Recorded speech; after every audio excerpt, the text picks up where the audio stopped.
Women's world cup 2025లో భాగంగా England మరియు India మధ్య మ్యాచ్ జరిగింది. ఈ మ్యాచ్ ఇండోర్లో జరిగింది. ఇంగ్లాండ్ టాస్ గెలిచి బ్యాటింగ్ ఎంచుకుంది.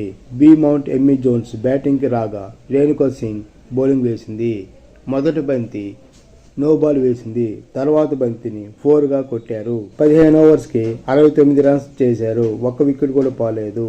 చిన్నగా బ్యాటింగ్ చేశారు. బిగ్ షాట్స్ ఏం కొట్టలేదు. రేణుకా సింగ్ ఠాగూర్, క్రాంతి గౌడ్, స్నేహ రన్స్ ఎక్కువగా రాకుండా కట్టడి చేశారు. హేదర్ నైట్ తన 300వ ఇంటర్నేషనల్ మ్యాచ్ ఆడుతుంది. తర్వాత హేదర్ నైట్ బ్యాటింగ్కు వచ్చింది. తనకు ఇది 3వ ఇంటర్నేషనల్ మ్యాచ్. దీప్తి శర్మ వచ్చిన తర్వాత వికెట్ పడింది. ఈ వికెట్ తనకి 150వ వికెట్ వన్డేల్లో. ఇంతకుముందు జులన్ గోస్వామి ఎక్కువ వికెట్ తీసిన దాంట్లో ఉంది. హేదర్ నైట్ సెంచరీ చేసింది. ఒకవైపు వికెట్లు పడుతున్న తన ఆటతో మ్యాచ్ని నిలిపింది. Opener Amy Jones half century చేసింది. 30 ఓవర్లకి 137 రన్స్ కొట్టారు. 2 వికెట్లు పడ్డాయి. సేవియర్ బ్రంట్, హైదర్ నైట్లు గ్రీజులో ఉన్నారు. చివరి ఓవర్లో రన్స్ కోసం ప్రయత్నించి వికెట్లు పడ్డాయి. 288 రన్స్ చేశారు 50 ఓవర్లకి. Amy Jones half century, Heather Knight సెంచరీతో మంచి స్కోర్ సాధించారు. దీప్తి శర్మ, శ్రీచరణ్కి వికెట్లు పడ్డాయి. ప్రతీక్ రావల్, స్మృతి మందాన బ్యాటింగ్కు వచ్చారు. బెల్ బౌలింగ్ వేసింది. 3వ ఓవర్లో ప్రతీక్ రావల్ అవుట్ అయింది. బెల్ బౌలింగ్లో.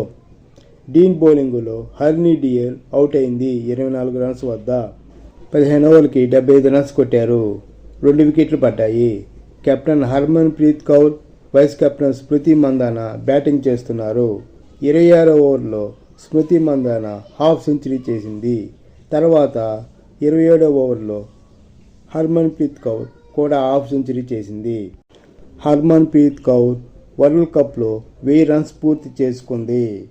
30 ఓవర్స్కి 163 రన్స్ కొట్టారు. 2 వికెట్లు పడ్డాయి. ఫ్రంట్ బౌలింగ్లో హర్మన్ ప్రీత్ కౌర్ 70 రన్స్ వద్ద అవుట్ అయింది. స్మృతి మందాన, హర్మన్ ప్రీత్ కౌర్ మధ్య పార్ట్నర్షిప్ 125 బ్రేక్ అయింది. అప్పటికి ఇండియా గెలిచే పొజిషన్లోనే ఉంది. 42వ ఓవర్లో స్మృతి మందాన 88 రన్స్ వద్ద అవుట్ అయింది. స్మిత్ బౌలింగ్లో. స్మృతి మందాన, దీప్తి శర్మల మధ్య పార్ట్నర్షిప్ కూడా బాగానే బిల్ట్ అయింది. స్మృతి మందాన అవుట్ అయిన తర్వాత డౌన్ ఫాల్ స్టార్ట్ అయింది. రిచా ఘోష్ వెంటనే అవుట్ అయింది. దీప్తి శర్మ హాఫ్ సెంచరీ చేసింది. దీప్తి శర్మ 4 వికెట్లు తీసింది. హాఫ్ సెంచరీ చేసింది. ఈ మ్యాచ్లో 46వ ఓవర్ దాకా మ్యాచ్ ఇండియా చేతిలోనే ఉంది. ఆ తర్వాత 4 ఓవర్స్లో మ్యాచ్ అంతా మారిపోయింది. దీప్తి శర్మ అవుట్ అయిన తర్వాత 18 బాల్స్కి 25 రన్స్ కొట్టాలి. స్నేహ రాణా, అమన్జీత్ కౌర్లు గ్రీజులో ఉన్నారు. ఇంగ్లాండ్ చాలా తెలివిగా బౌలింగ్ వేసింది. దాని కారణంగా 284 రన్సే చేశారు 50 ఓవర్లకి. 4 రన్స్తో ఓడిపోయారు ఇండియా. ఈ విజయంతో ఇంగ్లాండ్ సెమీఫైనల్కి వెళ్ళింది. ఇంగ్లాండ్ బ్యాటింగ్ బాగా ఆడింది. చిన్న పార్ట్నర్షిప్లు వికెట్లు పోకుండా చూసుకుంటూ రన్స్ సాధించింది. ఇండియా బాగా బౌలింగ్ వేసింది. రెగ్యులర్గా వికెట్లు పడకపోయినప్పటికీ రన్స్ రాకుండా కట్టడి చేశారు. దీప్తి శర్మ, శ్రీచరణ్లకు మాత్రమే వికెట్లు పడ్డాయి. ఇండియా బ్యాటింగ్ విషయానికి వస్తే హర్మన్ ప్రీత్ కౌర్, మందాన బ్యాటింగ్ బాగా చేసి పార్ట్నర్షిప్ని బిల్డ్ చేశారు. తర్వాత దీప్తి శర్మతో మందాన కూడా బాగానే పార్ట్నర్షిప్ చేసి రన్స్ను పెంచారు. కానీ తర్వాత వచ్చిన బ్యాటర్స్ బాగా ఆడలేదు. దాని కారణంగా 4 రన్స్ తోటి ఓడిపోయారు. రిచా ఘోష్ తొందరగా అవుట్ అవగా అమన్జీత్ కౌర్, స్నేహ రాణాలు చివరిలో బిగ్ షాట్స్ ఆడలేకపోయారు. ఓవరాల్గా ఇంగ్లాండ్ గెలిచి సెమీఫైనల్కి వెళ్ళింది.